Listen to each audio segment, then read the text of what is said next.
the game of golf, and even in life, when you stand with those putts, you have to embrace it, or else it's going to pass you by. And as you and I and all of the guys know, is that when we in those games, 2 minutes left, got to get a key stop on the third down. You got to embrace the moment that you're going to let it pass you by. Yeah, I mean, you mentioned golf, but can you help this guy with his golf game? To be honest, I actually need help from him. I ain't even going further about it. You know, we went down to Curacao, me, D, Udonis Haslam, and I go on the golf course with him. And I'm not a golfer, so I don't even grab the sticks. Yeah. And I see D get on the first hole, first tee. I swear, Croc. Look good. I could have shot a marble further than he hit that ball. Oh. You look good. I mean, I could have shot a marble, got on my knees, and shot it as far as he made it roll. Hey, listen, it's not how you start, it's how you finish. Yeah. You right. You're right. That is a flag right there on the plate. You know, if you're a player and you don't pick up the sticks, you can't talk at all. You know. Well, I'm gonna be quiet because I don't play. I enjoyed you being out there just to watch me play. Yeah, well, because we sure wasn't watching the Florida play last week. Oh. Okay, I can tell right now. that I'm gonna be a butt of these jokes all night because my Gators lost to the Bulls. Hey, that was a good win against Long Island Ice-T University. LT, and D. I'm gonna give you guys a warning. Let your coach know right now. Don't take them Bulls lightly. Do not take South Florida lightly. We won't. We made that mistake, and you can see what Napier's dealing with right now. About to get his head chopped off. Well, I can tell you this, Lou. To be honest with you, we weren't taking them lightly because we played them last year. In the first half, they gave us all we wanted. In the second half, we came in and shut the door. The problem with what happened to Florida is that second half, they didn't put the brakes on. They didn't beat the brakes off. They kept them around. They got their confidence up. And, they're the third-tier team in Florida, kind of like Florida State. So. Now, how the hell we get to third place right now? That was just one game. So what? Y'all behind University of Tampa. We're going to get the fellow player, DeMarcus Van Dyke.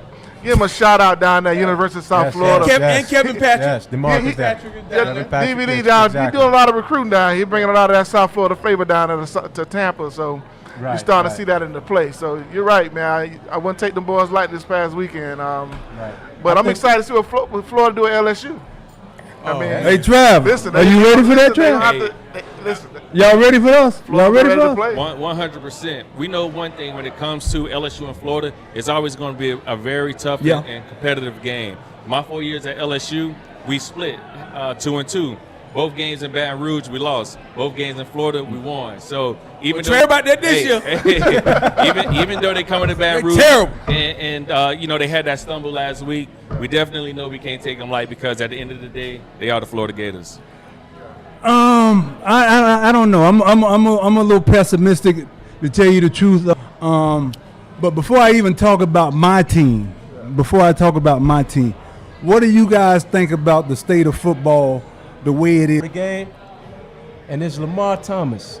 I was like, who's that guy? His legs was just as about as skinny as this, right? So I'm looking at my legs. I got the same type legs, right? And I say, you know what? I think I could do this, right? He gave me the confidence to say, if Lamar is that guy that small that can play at receiver, I can come in here and play at defensive back. So, and then I turn around and see Yatil Green, who was still not even there yet. I think it was your senior year. He was a freshman. Might have been a freshman, right? Something like that. And I say, man, they got a lot of different size receivers here. Chris T. Jones, man, they were good size. And Al Shipman, one of the shifty guys, and Lamont Kane and Jamie German. Those guys that came in that era where I was there. Now you played in the earlier era, but finished in my incoming years. Yes. So, man, that's my reason for saying I can work and work this out at University of Miami. I can tell you this, Croc. I ain't gonna lie. I cut Florida State off quick. John Eason, who was a receiver coach, who was from Ocala. Ocala, man. Good guy, man. Dr. Eason. Hometown.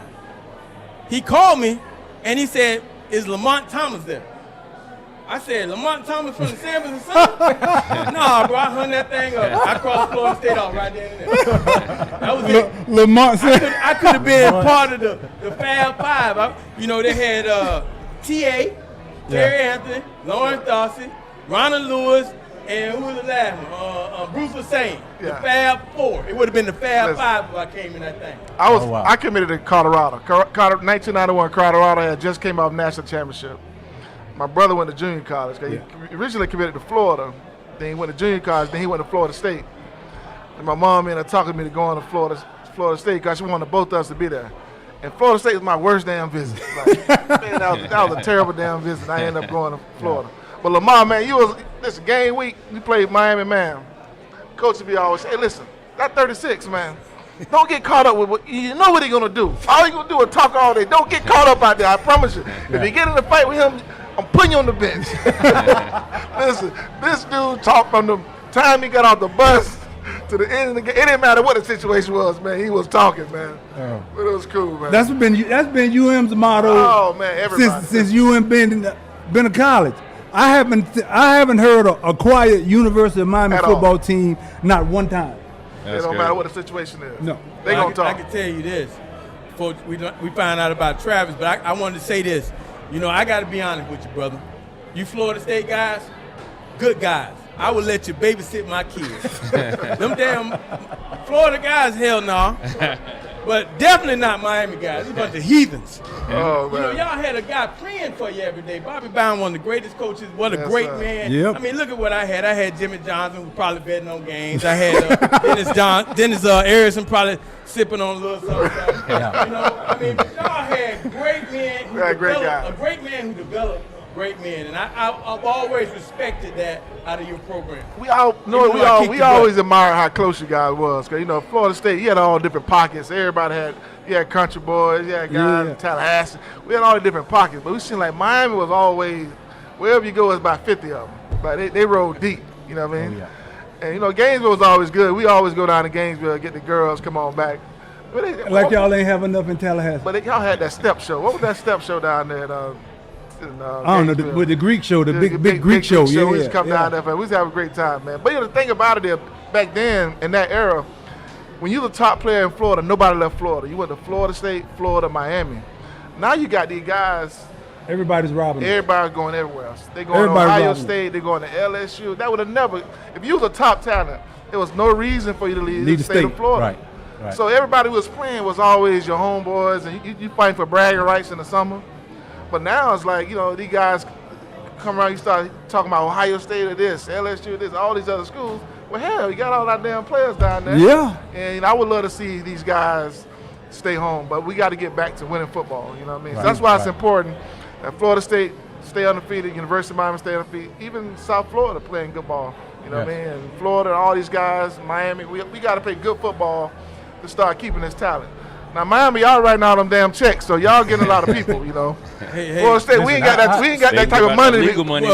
Speaking of checks, right now, the SEC, we need to find out why the SEC got left and went out to LSU. There's a hometown product, a product from South Florida. He decided to go to LSU. That's why I segued that in the checks. But you know he got paid. Hey, you know, we don't talk about that kind of stuff, you know what I'm saying?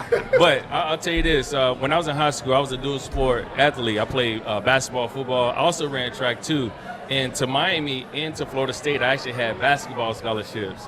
So I didn't even get offered in football from either one of the schools, but I was offered in basketball. One thing about LSU that really enticed me was I was going to be a part of Coach Saban's first recruiting class. My high school coaches knew Coach Saban from Michigan State days. We had a couple guys from my high school played at Michigan State. When Jimbo Fisher used to be recruiting the area hard, you know, those guys would, like, you know, see my coaches from time to time. So the one message that Coach Saban always was preaching that was completely different from a lot of other schools was you know, we're going to give you the best opportunity to be able to play. We're not going to guarantee you nothing. And a lot of schools that was recruiting me was telling me how they're going to guarantee you're going to start, you're going to come in as a freshman, all of these different things that, in my mind at the time, I was just thinking like, well, you don't know how I'm going to respond once I get to that level because it's completely different from what I've been playing against in high school. So when I went on my visit to LSU, they actually played the Tennessee Volunteers. And I mean, that stadium was just so full and packed, and the atmosphere I just saw myself on that field, and I felt like it gave me a feeling that I didn't get from any of the other schools that were recruiting me. So, that alone made me, make my decision to go over there. And when I got there, I came in a part of the number 1 recruiting class. And I told my friends, I said, hey, by my junior season, we'll win the championship. Because we're going to have the top guys in the country on the field at that one time. We're being grown up. It'd be hard for us to repeat it because some of the guys are going to leave early. We never know what's going to come back. And thank God it ended up working out like that. So it was great. Well, I think he was saying it was going to be packed and full just so it's a reminder of what you're going to see on Saturday night. I mean, it does my heart good to hear you guys' story, like coming out of high school. Unfortunately for myself, I wasn't one of those guys who, like you, LT. I truly remember you coming out of Gainesville and Coach Heimerdinger saying, hey, Lewis, we got to have this guy. We got to get this guy. Do whatever it takes to get this guy. And I was trying to shower you with everything. You should have put a shirt on. You shouldn't have had my girlfriend up in Yon Hall, I tell you that.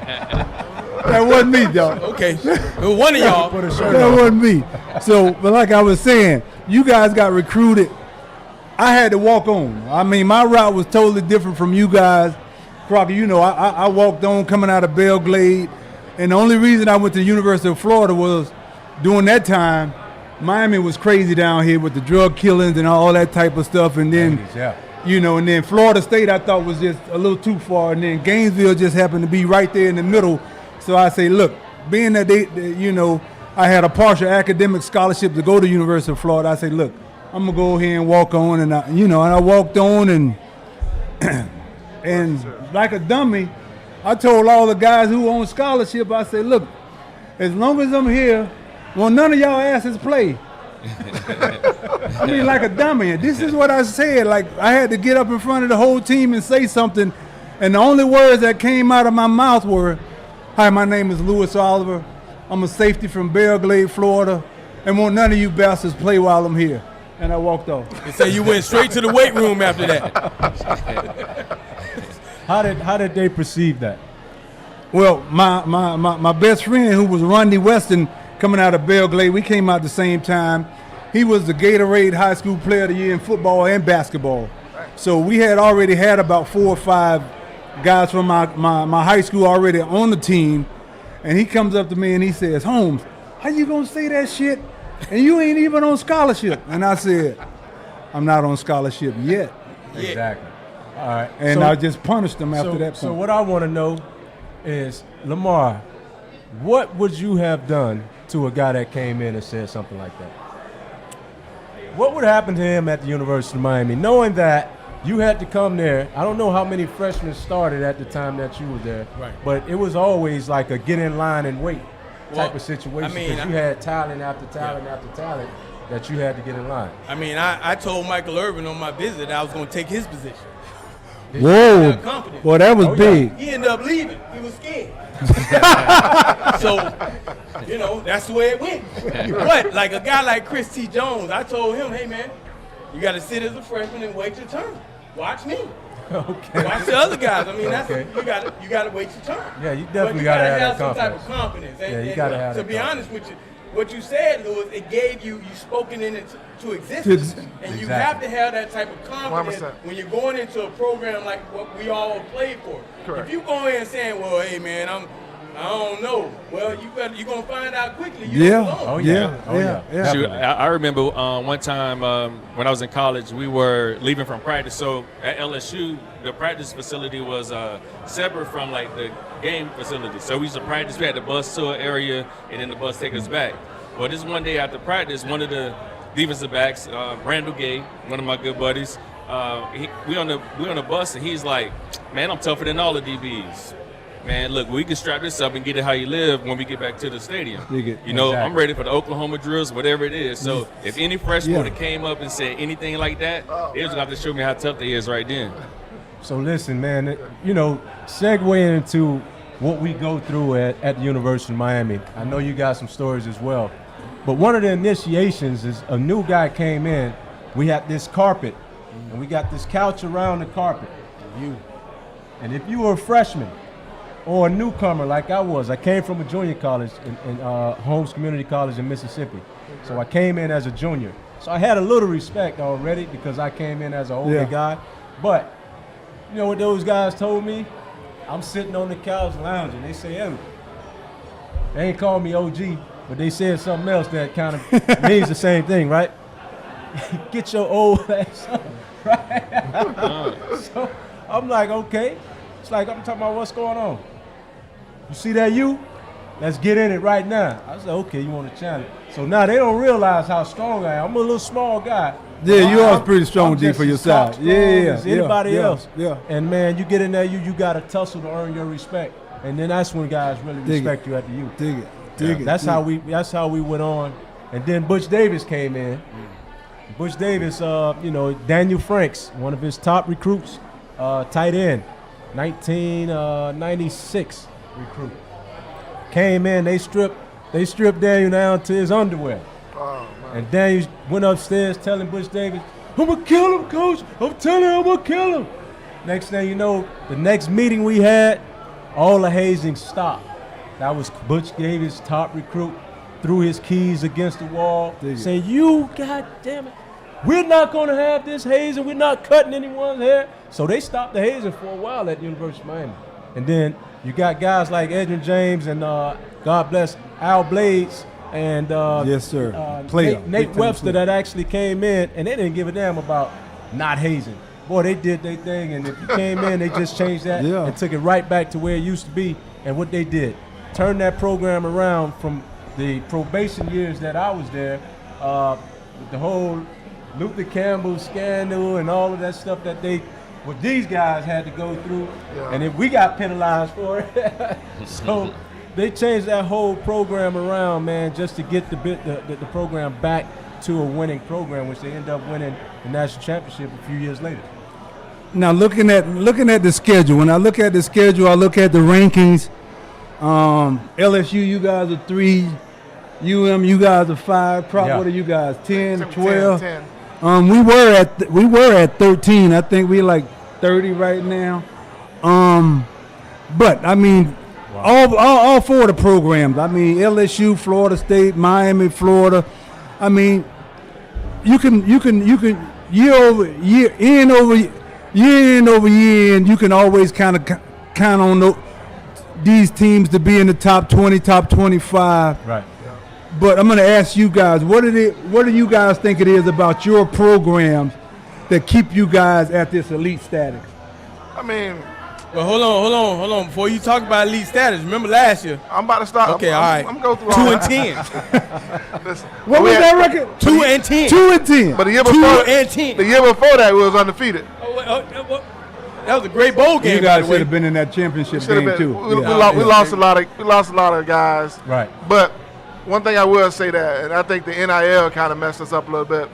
Cause we had went to the NFL pool, in the NIL pool too many times, and we had success.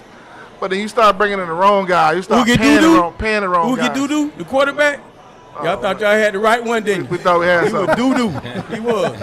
Listen, man, we had guys not want to go to practice if they don't give them more money. Oh, man. Guys holding out, like not want to play.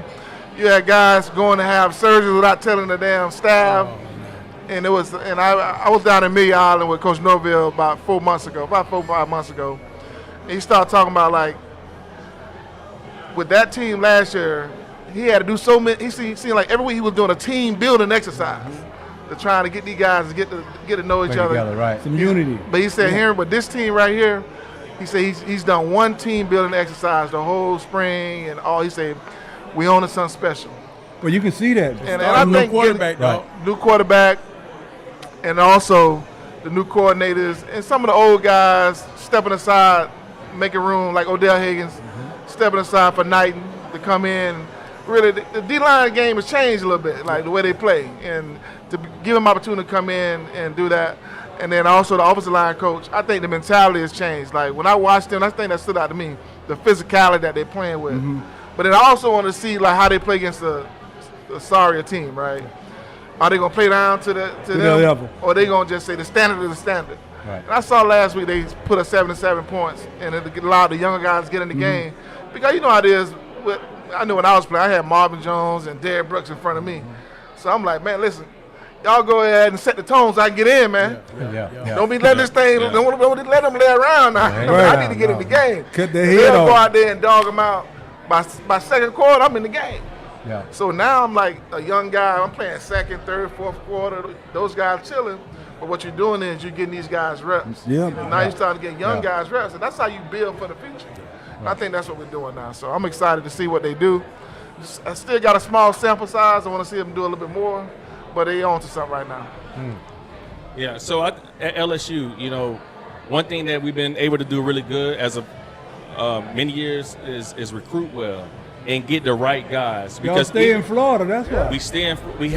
We understand where all the ballers come from. So we're going to do everything in our power to be able to get some of those guys to come in and mix with some of those Louisiana guys because they're very similar to us.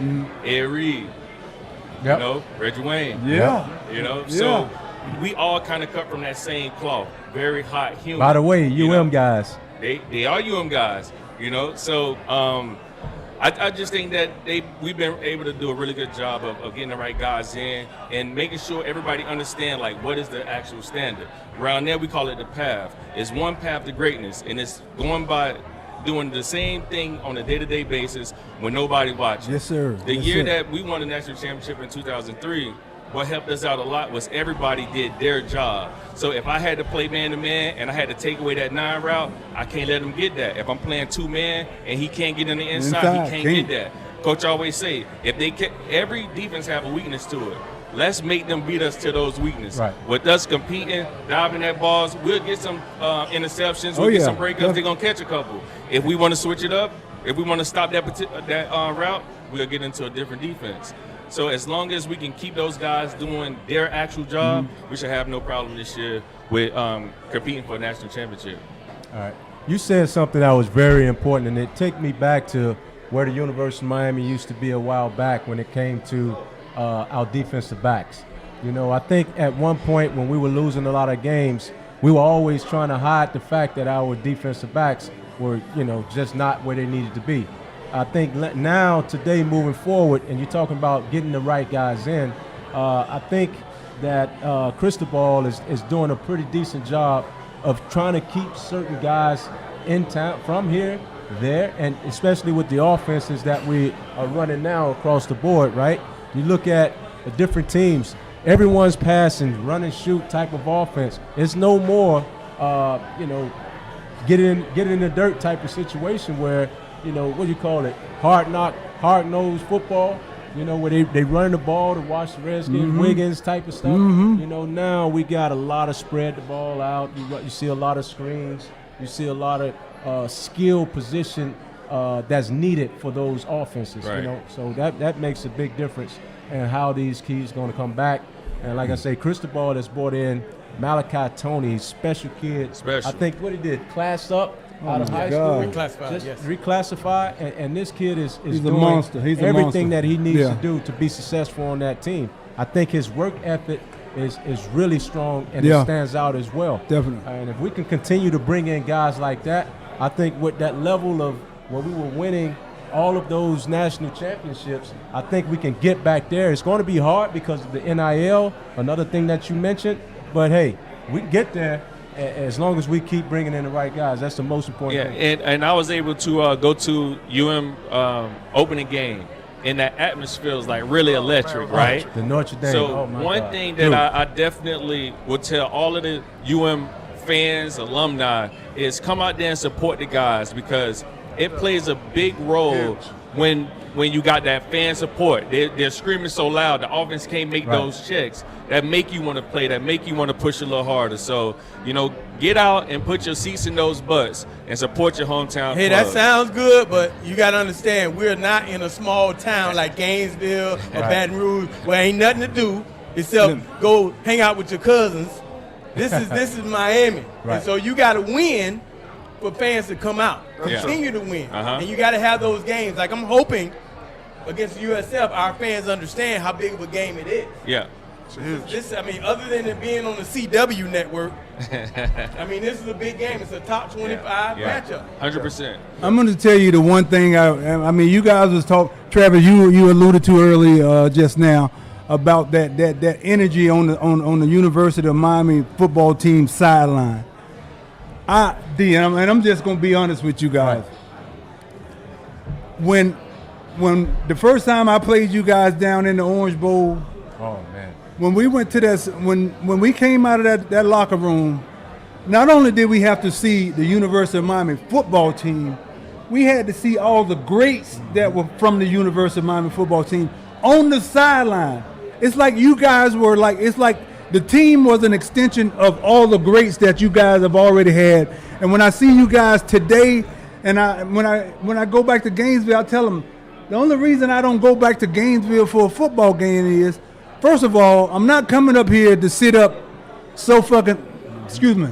It makes me mad already. I get it. I get so mad that if you go back to a University of Florida football game, they're going to have you in row ZZ. It's so hot you can actually touch the sun. That's how high you're sitting. But when you come to one of your games, I look on the sideline, I see Ray Lewis, Michael Irvin. I mean, all the great Adrian James. Yeah. Andre Johnson. You just see Lamar Thomas. You see the whole greatness of that program, coaching the present program, and you see why they're as good as they are. But when I look at my team now, I look at a team.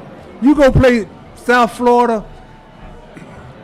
Don't y'all underestimate South Florida. No, we're not. I don't know what happened with my Gators, but I can tell you what.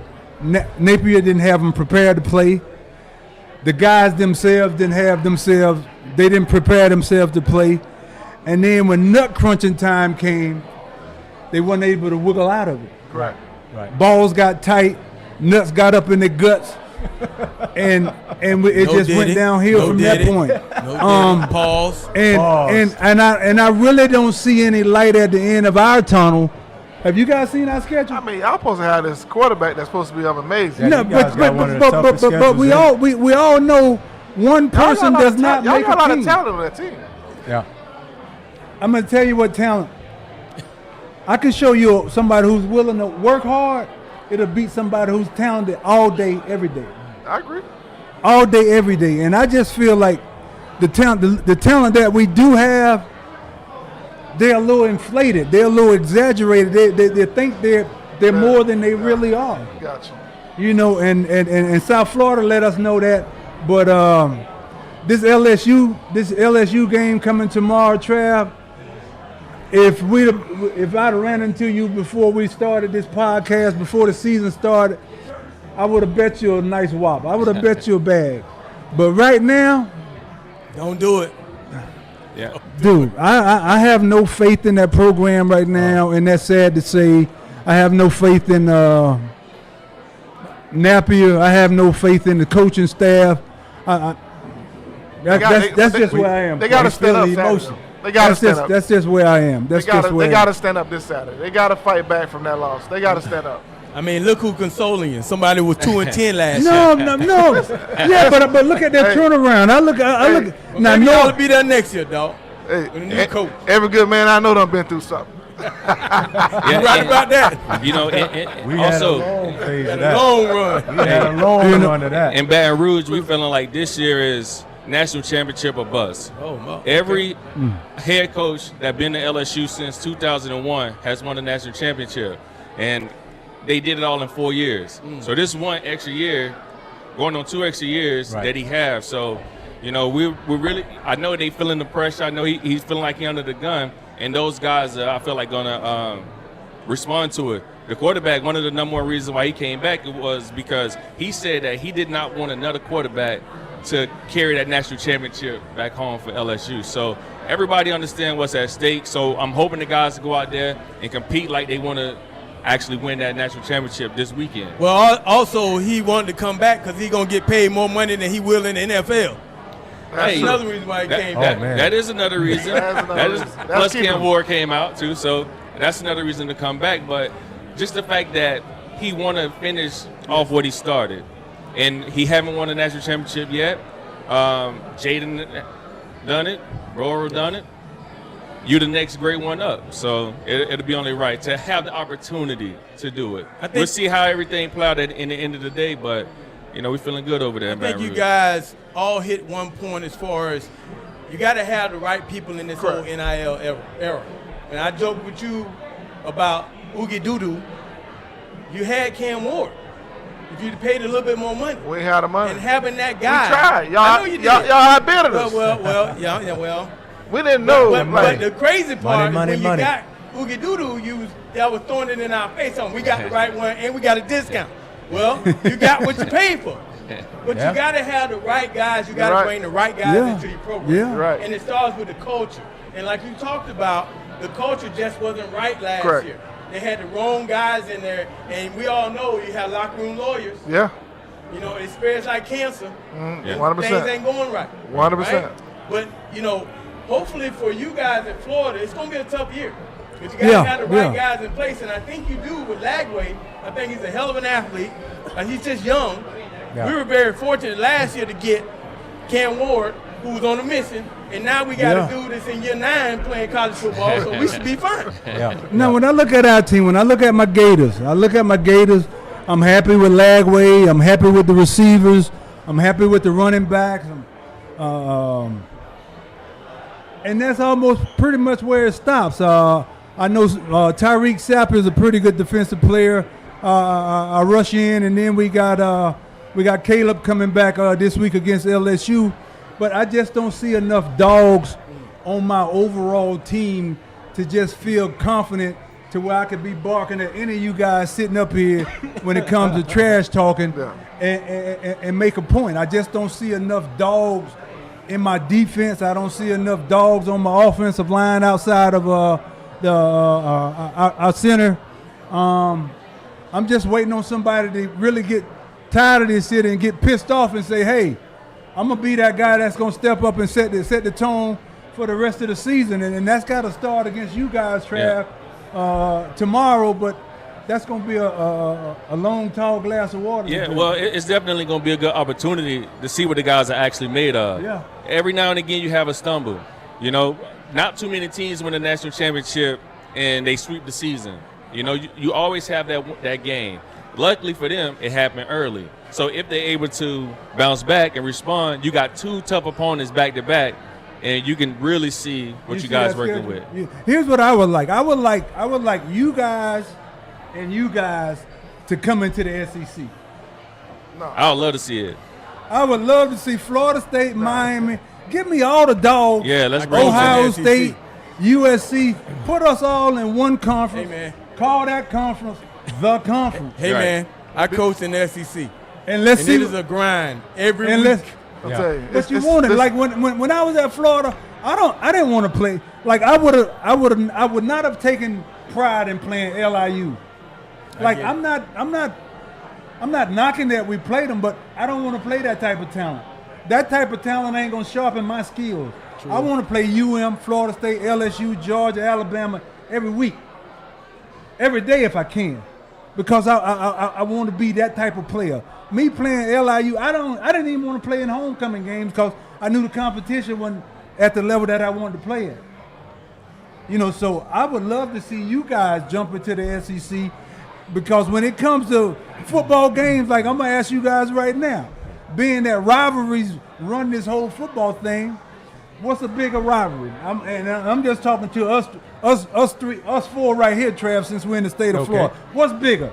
UM Florida State. You start right there. UM Florida State. Stop. UM FSU or FSU Florida. What's the biggest rivalry out of them 3 teams? Well, I'll start it off. I would say this. We look at Florida State as our rival because we respect them. Nobody respected Gainesville. So I'm just being honest. You took us off the schedule, little punk ass. But, I'm just saying, bro.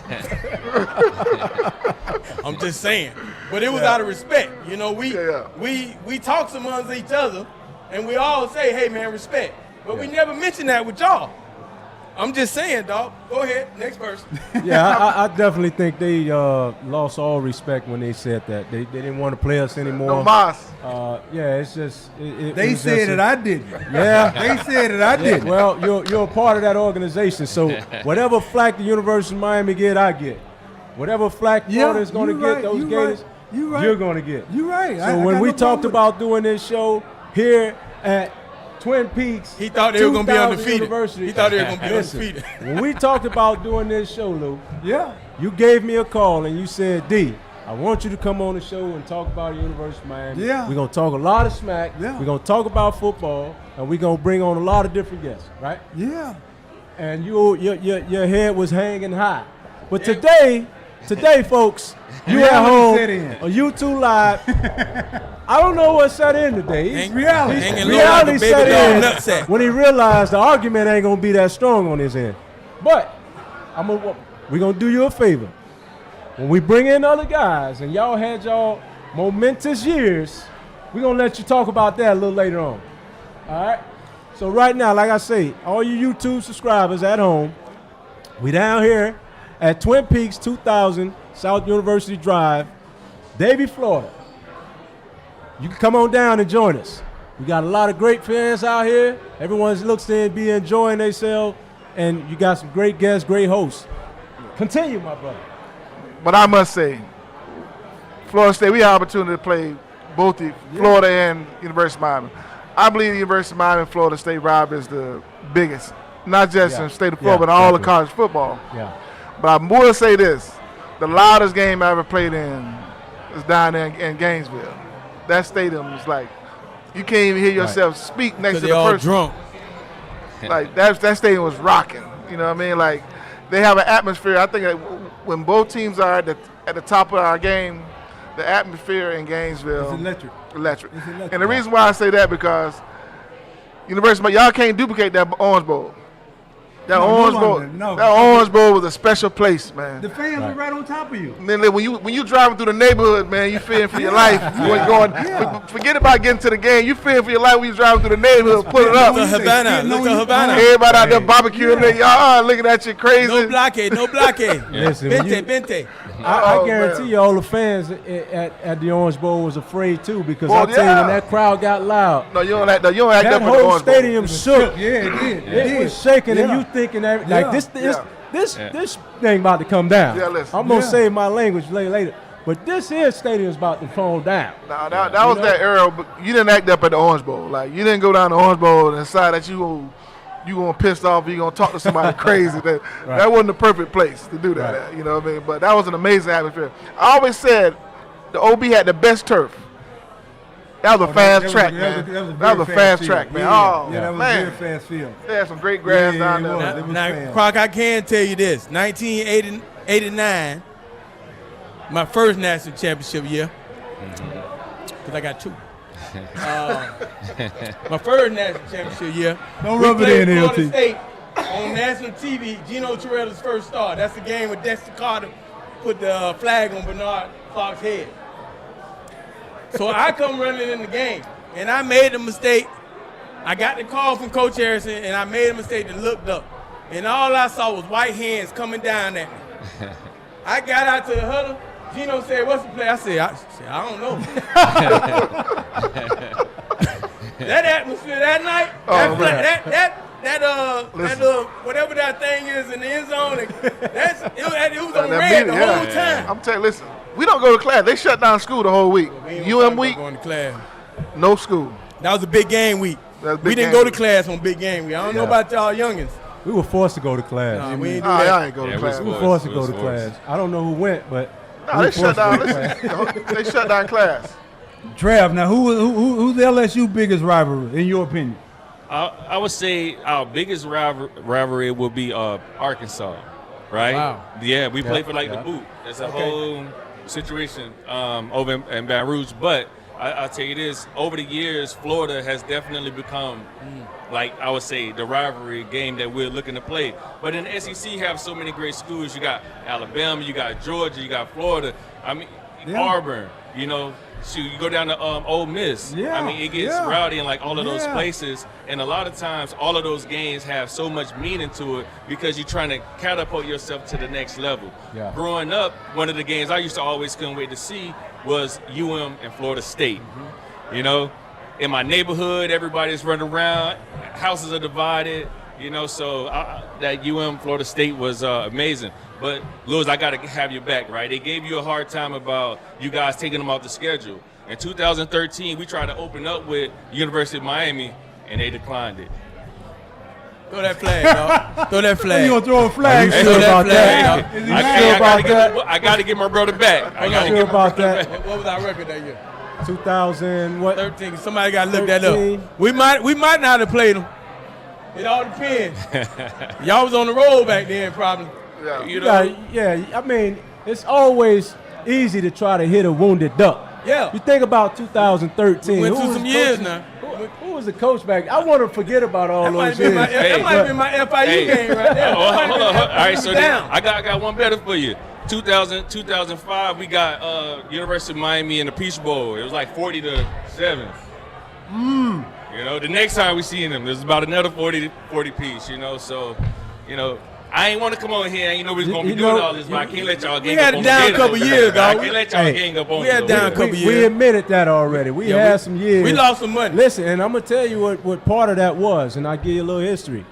I asked some of those coaches, I won't tell you which coach it was at the time, but I said, Coach, what is going on at the University of Miami?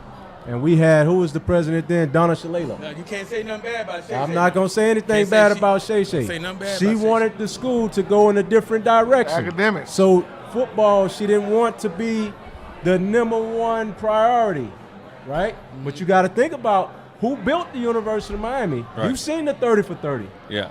And you've seen how that program has risen from where it was, you know, just where it is now. You go on that campus, it looks like South Beach. Yeah. Yeah. Right? Right now. And the football program has done that. And when you have a president of the athletics saying, hey, we're going to focus in this area, you focus on keeping these kids out of jail, Yeah, that's true. you know, off the streets, whatever it was, and focus on the education, then you saw a lot of things change. Yeah. So, and for good don't- reason, though. Yeah. For good reason. And don't get me wrong.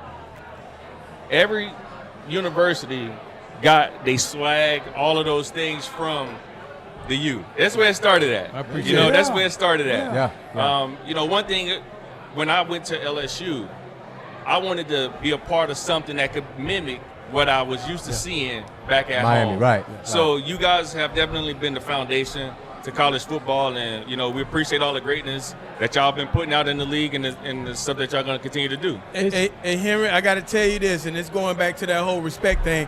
Some of my better friends in life went to Florida State. You know, T-Buck and I close. Yeah. That's my Yeah. guy. Brooks. Yeah. What's up, You know, Brooks? Barnum.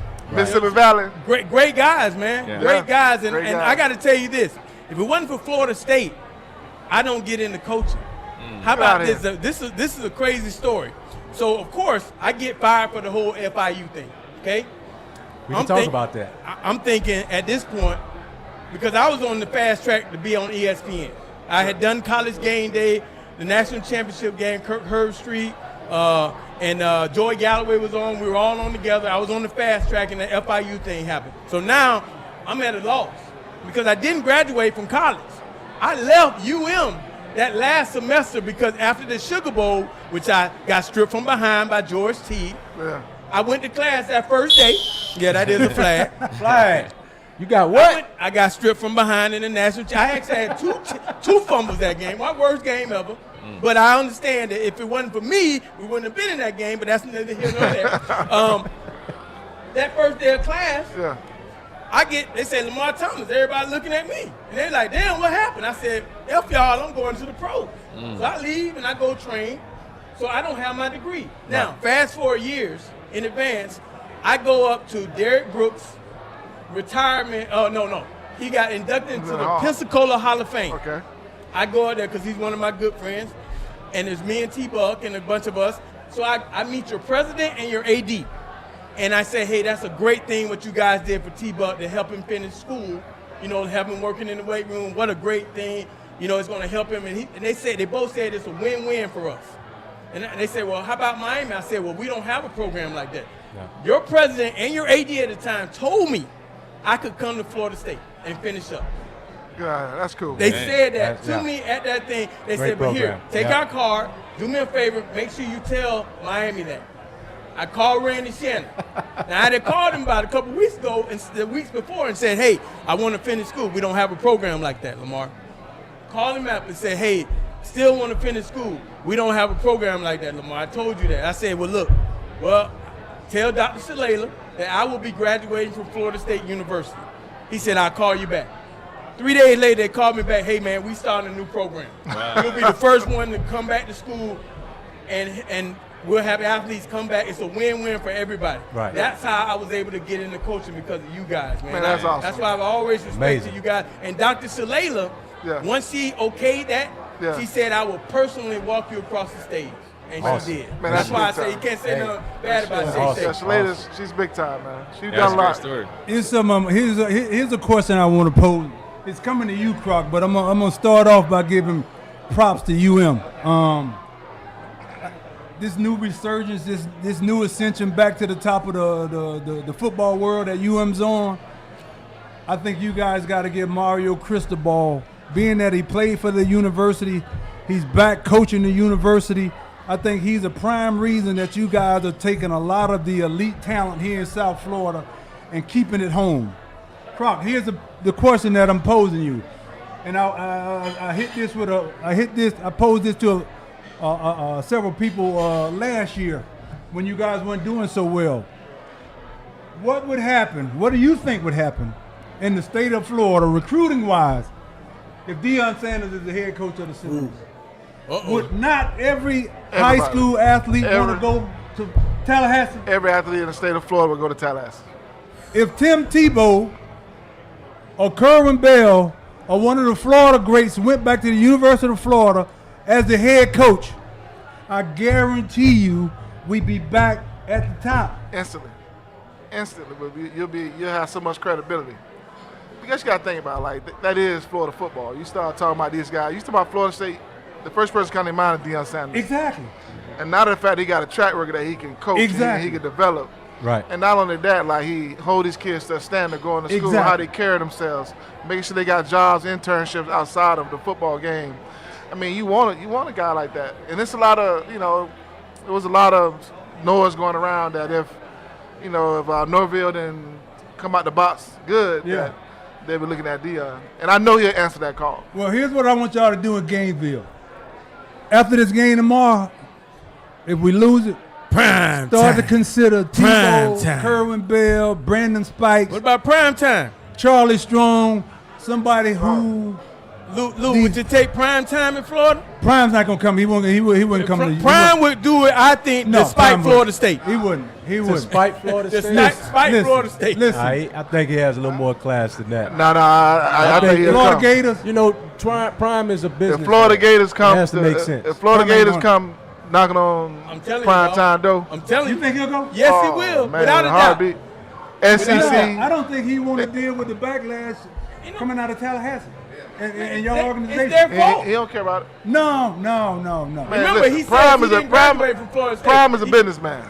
I'm telling you. The we don't have to ask Prime. The pockets that he has, the pocket that the SEC has and Florida has, the money and the access to the athletes he be able to tap into. I'm telling you. Has to make sense. Oh, you got to make sense for We're him. screaming we ain't got no money right now. That's why Y'all got money. That's why Miami's getting Y'all got more. Gatorade, Y'all don't man. wanna What you spend it. talking about? Y'all ton of got money. Shans and Gatorade. Florida got a ton of money. Hey, listen. Ton. They spending it. Listen, Bunch of resources. I tell you what, I would love to see homegrown, and that's why a lot of talent gets out of this state, like we alluded to earlier. When I played for the Dolphins, I told Coach Shula, I said, Coach, why are we drafting guys from Boston College? Why are we drafting guys from the University of Washington? Why aren't we just staying at Florida State, Miami, Florida? Why the hell you need to go in a place else? You can get everything you need on your team right here in the state of Florida. Right here. Yeah. We going to grab. I don't want to call these guys' name out over the air in public, but Boston College, Washington, Wisconsin, What the hell am I go get a linebacker from Wisconsin from? And they coming down here to get our backers. They coming to get our guys. Yeah. Why am I gonna go get any position on the football field other than the state of Florida? What about Gruden, dog? Would you like Gruden to come over there? Listen, Gruden ain't got no roots in the state of Florida. But he can hire a good staff for you. No. Give me Tebow. Give me Tebow, who's going to give the speech of a lifetime for every game. He's going to have them guys running in front of getting Ray Lewis in that thing. Butcher knives, and they gonna tie up some shit. Listen, last week, Gruden said hire a coordinator, offensive coordinator, defensive coordinator, and all you do, Tim Tebow, is motivate. And listen, last week, Gruden said he want to coach in the SEC. Telling you, dog. We sent him to LSU. No, they sent him to Alabama, Ole Miss. Alabama about to fight they guys. Mississippi can use Gruden. If y'all know what I'm saying, Mississippi can use Gruden. I sort of have a different opinion on that. Who would you rather have, Deion at Florida or Tebow at Florida? Tebow. Because I think about the nature and the culture of what we have with these kids now, this social media situation. You know what I'm saying? Them want to be out there and they play. Now, you have to have some coaches that has to be able to relate to the kids, right? I don't know if they would accept. He got a statue out there now. Yeah, he does, but I don't know. I slapped it when we won 41-17. I don't know if Tim Tebow can walk into a Miami Overtown community and have the same effect that Deion can walk into that community and pull out a star player. If Cristobal could do it, Tebow could do it. No, Cristobal, knowing that he's homegrown, even though he's homegrown. To your point, Cristobal, for one, everyone on that staff, just about everyone on that UM staff, have Miami ties.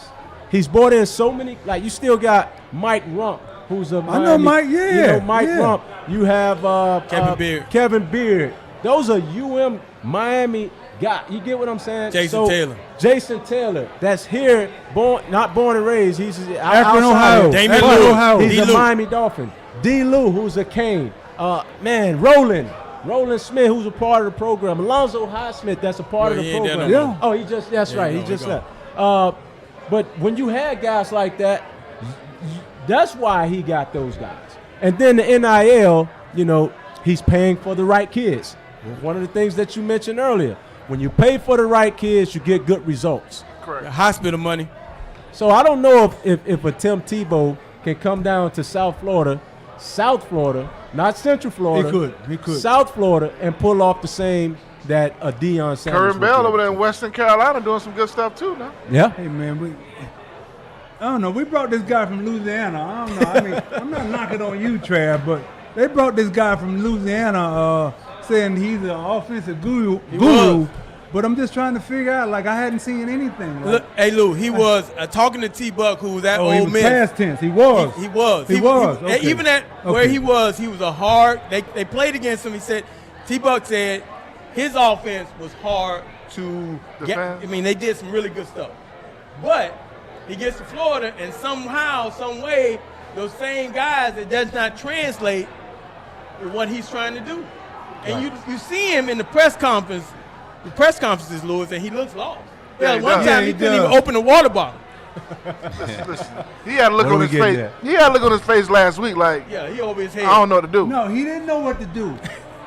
He didn't know what to do. You know why he didn't know what to do? When we went up 16-15 with almost 3 minutes on the clock, the first play we ran when we got the ball up 16-15 was a pass play. Hey, I think we need a couch in here. Run the damn clock, run the ball, and eat up the clock. Right. Yeah.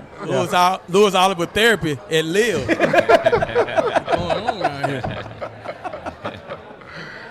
Man, that's the part that gets. Okay. Oh, I digress. Hey, Lou, guess what we're gonna do? Hey, I feel your pain because the veins on the side of your neck right now. It's about to burst. Hey, I ain't seen veins in your neck like. I ain't seen veins in your neck like that since Jimmy Johnson put you on goal line only when you needed one interception for $80,000. That vein popped out my neck then, LT. Yeah, it popped out my neck then. Yeah, it popped out my neck then. Okay, all right. Now we're gonna leave college. We're gonna leave college. What do you guys think about this first week of NFL? What do you guys think? Who you like? Who you don't like? who's going to be the sleeper. When I see Green Bay in that defense they had last night, hey, Jesus. Did you see that get off of get off that DN, get off that ball? Did you see? Man, he was offside a couple times. It looked like he offsides every time. Listen, God. Man, got some get off. How could Dallas let him get out of there in his prime? Favorite How could Dallas Cowboys let Parson get out in his prime? It's not the Dallas Cowboys that let him go. Jerry Jones. It's Coach Jerry Jones that let him go. Yeah, that's insane. That's insane. Travesty, man. I was really impressed with the defensive backfield in Green Bay. You know, those guys understand having somebody like Parsons that's going to be putting that pressure on that quarterback. We can kind of sit on some routes. Let's make them double movers. Yeah. Let's make them show us that they can take it up. Yeah. If you can't do that, I know. they going For to one thing, go when you got a guy rushing that edge like that, for one, as a defensive back, I'm happy. You know why? Because that offense has to show their hand right away. Right away. There's no messing around. That quarterback has to show his hand right away. You must know I'm parched right now. Appreciate you. They have to show their hand right away. And what that allows me to do is take a chance. Yep. You know, to try to get an interception every time they throw the ball. Right. Now, if you got time to double move me, then I can be a little patient every now and then. But when I think about the Baltimore Ravens, that Green Bay got lucky getting rid of that DB. Ain't you know that the top defense held teams to fewest yards, fewest points over the 2000 season. It was easy for me in a sense. You know, we had to work every day. We held each other accountable to get done what we had to get done. But at the same time, listen, Michael McCrary going around the end, Rob Burnett going around the end, Ray Lewis going up the middle. I'm talking about speed from sideline to sideline. I haven't seen another guy that did it just as well as Ray Lewis has done it, and they talked about it. Talk about that Baltimore defense you got right now, bro. The Baltimore defense that we got right now, and we was talking about which opening season, which opening game that Buffalo game against the Baltimore Ravens. You saw a defense that was out there that wanted to play. For some reason, they got comfortable. And I'm not just going to say that Baltimore got comfortable.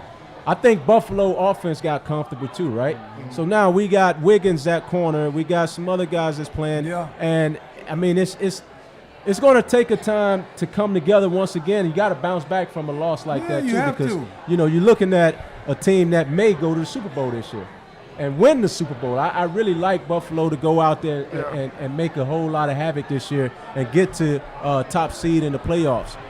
But that defense, we got to get stronger. What about the defensive back you got from Green Bay Packers? Zaire?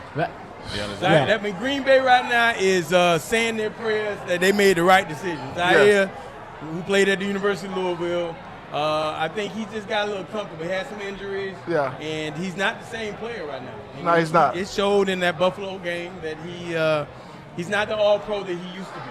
Correct. And so he's going to have to try to go back to the table because right now Green Bay is saying we made the right decision. We made the right decision. If you look at what Green Bay's defense, their secondary is doing, and then what he didn't do against Buffalo, they made the right decision. Correct.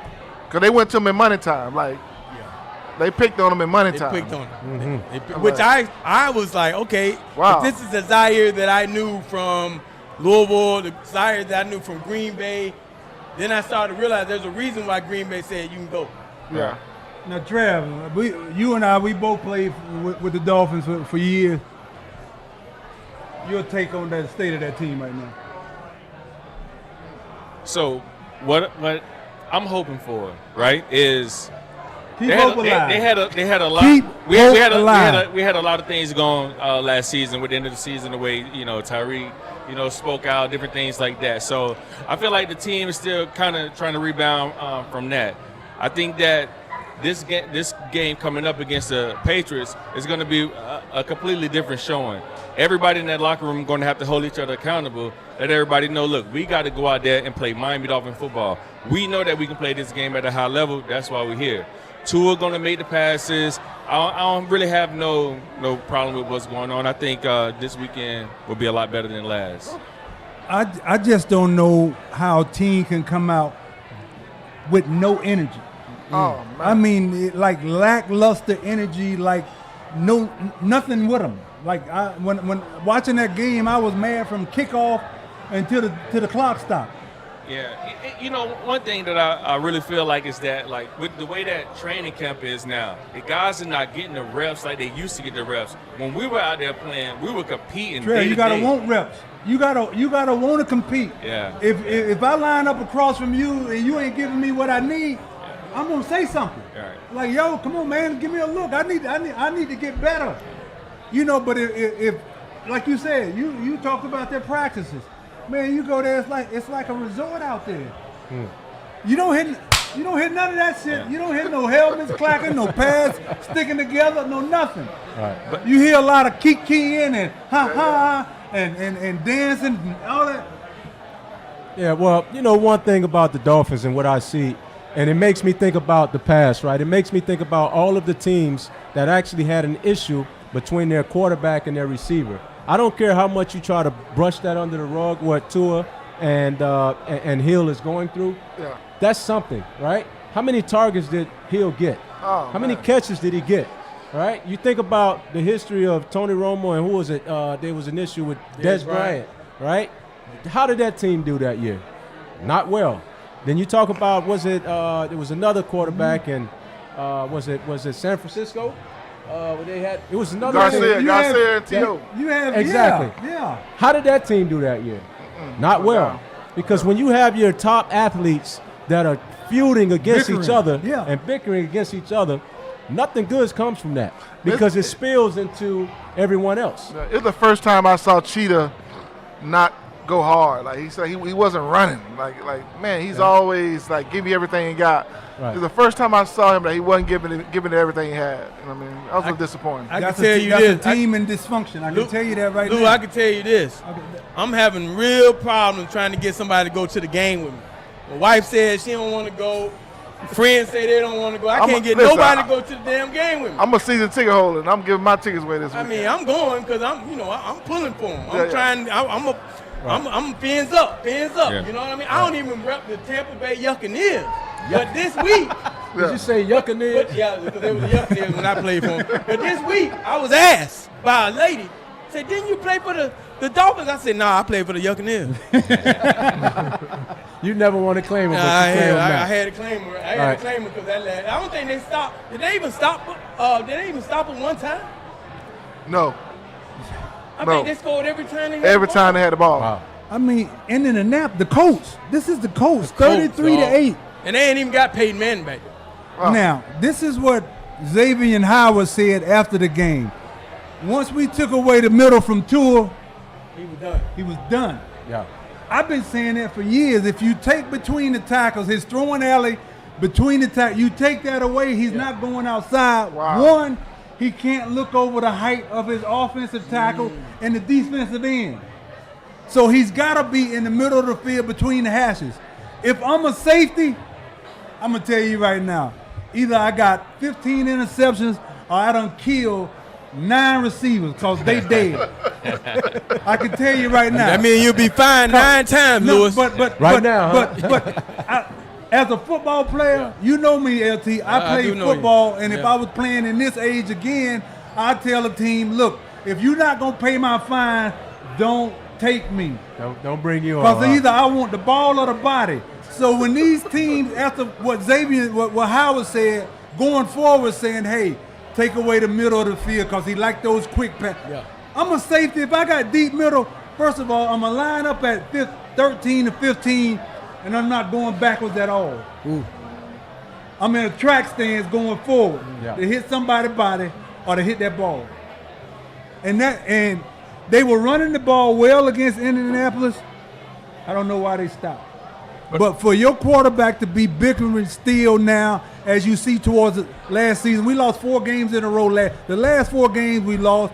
Coming into the new season 2025, we got the same thing. Cheetah. If I don't get enough balls, I'm mad. Tell me what the key to the game is. To damn it, win it. Win. Exactly. I don't care how we win, running it, punting it, however we get it, long as we win. Correct. There we go. You're going to get the ball. You just ain't going to get the ball all the time. Yeah. You don't hear Waddle say not one thing, do you? Right now. No. Yeah. I think that That's this, just Great kid. this week is a good bounce back game. I mean, we got the Patriots. You know, the Patriots didn't show up like Green Bay or anything like that. So I really feel like this would be the week that we can probably get some things turned around. Well, I definitely hope so. I hope so. Like my Dolphins, I got no hope for my Dolphins. I got no hope for my Gators right now. I'm going to ride with one of y'all for the rest of the season. We need a couch for Lewis in What here. your Falcons going to do? What your Ravens going to do? We're going to bring in a therapist for you, Lou. Yeah, you need a therapist right now. Down at them foul. We hug, started off pretty good. Yeah. We got some good skill sets. Yeah. I thought we had the game. Tampa came back and got it. Okay. They're young. They're still trying to figure out how to win. They're still trying to figure, but you know what?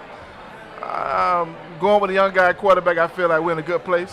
You know, we got some good quarterback, good receivers. And, you know, I think we're in a good place.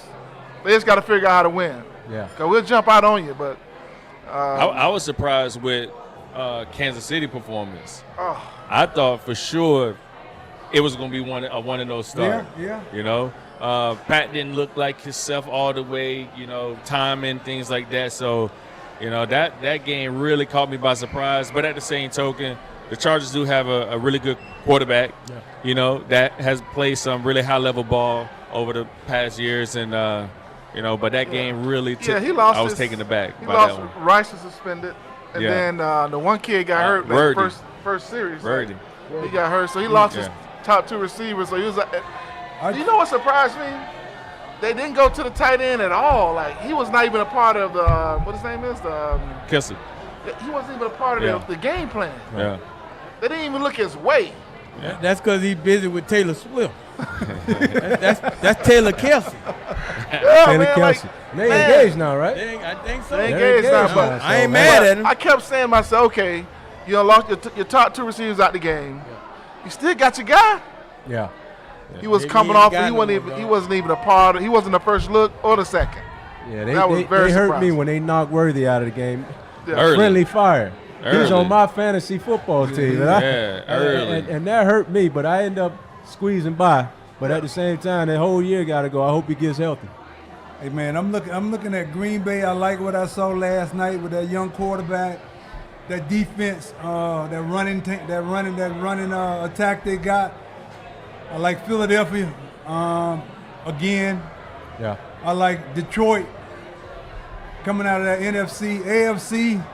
I'm looking at you guys in Buffalo and Kansas City. Yeah. And you got to throw San Diego in there. Or LA, what are they? LA Chargers. LA. No. I'm not sold on the Okay. Chargers. I'm not sold on the Chargers. San Diego. I'm telling you, All right, that's the old school Old stuff school. there. you know, I'm gonna be very. I got to be partial to Lamar now. I got to. That was something. That was one of the craziest games I watched in a long time. Yeah. Because at some point, like you said about feeling comfortable, Yeah. I thought that game was over until the fumble. Yeah. Yes. Well, They got real conservative though. Yeah, they got. It ran like it's money time. They ran two sweeps with exactly. Like, what are we doing? Exactly. So that was one of the things, and that's one of the problems that I had with that OC at the time. When you got a game on the line like that, and you up by 8 points at the time? Yeah, 2. because they scored after the fumble. Yeah. But even after getting the ball back, you look at it this way: who's the best player on your team? Lamar. Lamar. Keep the ball in Lamar's Lamar's hand. hand. I don't care. He ran the fake ISO, and he kept the ball a couple of times. Run that play again. I know. Run it again. Until they stop it. It's going to run off more time off the clock. I'm not taking the ball out of his hand. And If I am, exactly. Keep the ball in that kid's hand. So I think the Baltimore Ravens offensive coordinator, besides the fumble, end up causing that game to be lost like that. Correct. It doesn't make sense for me not to keep the ball in Lamar's hand. but it's clear. Like, you got Baltimore, you got Buffalo, you got Green Bay, and Philly, and it's everybody else, man. Yeah. Yeah. That's the way I see it. That's the way I see it. Listen, I like Detroit, man. Detroit Detroit has been right on the edge for the past 2-3 years. Yeah. And I think the year that they lost to, who was it? St. Louis. They lost to the Rams. I know, I'm getting on your boat now, right? Old school. The LA Rams in that playoff game kind of set them back. And then the following year, last year, they got back to them. But you see the potential that they have to be that dominant team. in that conference. Well, let me throw somebody at you. Right. Those Cowboys didn't look too bad now. They lost to Philly, but they didn't look too bad. They didn't look bad. They look physical. But that's the history of the Dallas Cowboys, isn't it? you know, even though they lost that game, they always start out well. Yeah. And then end up, that's the knock on them. Giving you that heart attack. Getting to the playoffs. Yeah. Right? Mm-hmm. So I'm not even putting too much on Dallas Cowboys right now because I don't expect too much out of them. Yeah. You know, but a team like Baltimore, you know, every year we're talking about MVP situation, and I believe that Lamar was the MVP last year, and they gave it to you too. Josh Allen. But me too. In this game, we showed, and they showed who the real MVP was for that game. Yeah. Right? Yeah. And that's all you can say. It made me take my hat off to see the Buffalo quarterback. Yeah. I ain't gonna say his name because I'm. Somebody. You know, to see him go out and command his team and make 2 winning drives, 2-point conversion to win that game. Yeah. Yeah. That was big. Is Josh Allen the best closer in football today? Yeah. I would think that was the best season opener that any fan can wish for. Right. And because they got everything. They got a high-scoring game. They got 2 top quarterbacks battling it out. You had a last-minute drive to win the game. I mean, that's all you can ask for. And when you talk about a fan watching football. Okay. I saw a play last night that really disturbed me. I saw the Green Bay quarterback scrambling, and a cornerback came up and he ran over the top of him. This is what I'm talking about football today. Nobody wants to tackle. When we played, Brock, did you give a damn about the size of a quarterback? Boy, listen, if he come out that pocket. What? Oh, man, we got to have it. You didn't hear. Listen, we about to see how good your backup quarterback is. What? Exactly. Oh, my God. It's about that wallet now, dog. You ain't trying to get fined now. These guys have to make a business decision, dog. Hey, if you play football, you take that fine. You take that fine. You can't be thinking My about reputation, I'm not going to have you saying when this game is over, guess what, that quarterback ran your ass over. Yeah, but Lou, it's a different time now, boy. No, you're not going to say he ran me over. They got cameras everywhere. You can't spit on nobody. You know, there's all kind of stuff going on, right? Yeah. They got cameras everywhere. And the problem, one of the you can't problems pee on the is- sideline no more in a cup. Yeah. And one of the problems is the way they're coaching everywhere. the game nowadays. And it's starting from little league, high school, college.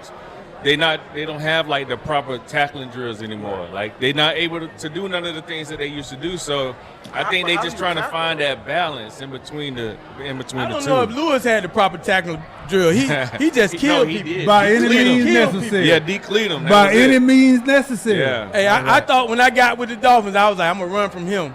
And then number 28 hit me with a forearm where he had a book in that. He had a steel plate in that thing. What's his name? Gene Atkins. Gene Atkins.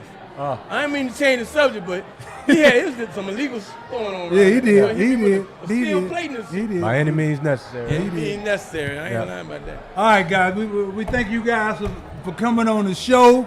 On behalf of the Gridiron Grudge Podcast, Travis, Lamar, we thank you guys. We want to thank Twin Peaks for allowing us to come into their space. We want to thank our sponsors. We want to thank Amaret Bank. We want to thank Caneswear. We want to thank, let me see. Twin Peaks. I put Twin Peaks. Next guest, Amaret Bank, Caneswear.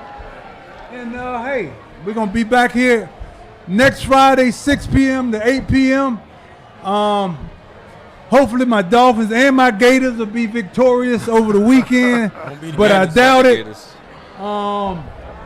These two will be back, and we'll have 2 more people. So, I'll be anything back. you guys want to say? I'll be back after that tailgate party. I'll be back after that tailgate party. So I ain't on the list, man. Yeah. You got to put me on the list, dog. Lamar says he's not on the list. I ain't on the list. But I Y'all tell you, tailgating hard tomorrow? September 19th, what we're going to do, Okay. we're going to Hard Rock Hotel at Dare nightclub, 4 p.m. to 11 p.m. Yep. What's going on? And listen, we're bringing back all the University of Miami greats, all the University of Florida greats. All the players can get in free. Come me on on the out. list, We're dog. having Put me a on the great list. time out at Dare. It's going to be amazing. You know, it's just. Yes, it is. We're going to make this the biggest tailgate ever. Awesome. University of Miami, Florida, former players. I'm talking about guys like Lamar. We got Melvin Bratton. We got all the greats. We got some of the younger guys that's going to be there. It's going to be flooded. Listen, check us out. We'll be there. Next Friday, 4 p.m. Yep. 4 p.m. to 11 p.m. at Dare Day Club at the Hard Rock. We got the Legends Tailgating Extravaganza. Yeah. Legends from UM, legends from UF, as well as ex-NFL players from other teams as well will be there. But we'll be here first for this Gridiron Grudge podcast, and then we're going to bounce over there. Twin Peaks, baby. Croc. Great times. LT. Travis, appreciate you guys, man. Hey guys, we got some giveaways. We got some trivia questions out there for people in the audience, for people online. Mike, we need those questions to pose. We need those questions to pose for those giveaways right now. Oh, we're gonna grab the mic and go out there live. Oh, okay, we'll do it that way. All right, we're going out into the audience. See you guys next week, next Friday. Awesome. Great times.